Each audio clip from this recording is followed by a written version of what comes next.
अच्छा, इमाम साहब का सफ़र आप देखिए, सफ़र इल्म के लिए जो सफ़र किया है, तो क्या उसमें जो है मक्का मुअज़्ज़मा और मदीना मुनव्वरा नहीं है? वहाँ के उलमा, फ़ुक़हा, मुहद्दिसीन साहब से इल्म हासिल नहीं किया? ज़रा पढ़े तो सही, आपको मालूम हो। इमाम आज़म का कुछ तो बात है कि आखिर इमाम आज़म हनीफा का मसलक सबसे ज़्यादा क्यों फैला, और इमाम बुखारी का जो ये था, जो उनका मजहब और इस तरह मुरातब, वो तो फैला ही नहीं।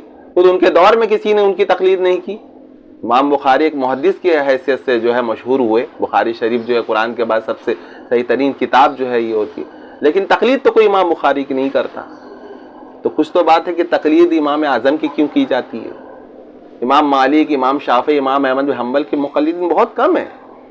जितने हनफिया दुनिया में है, एक एक मुल्क जो है वो पूरा का पूरा जो है वो हनफी है। तुर्की पूरा का पूरा हनफी है। ये हिंदुस्तान के 98-99% लोग जो वो हनफी हैं। पाकिस्तान का वही हाल है, अब अफ्रीकी ममालिक का भी वही हाल है। तो क्यों है भाई?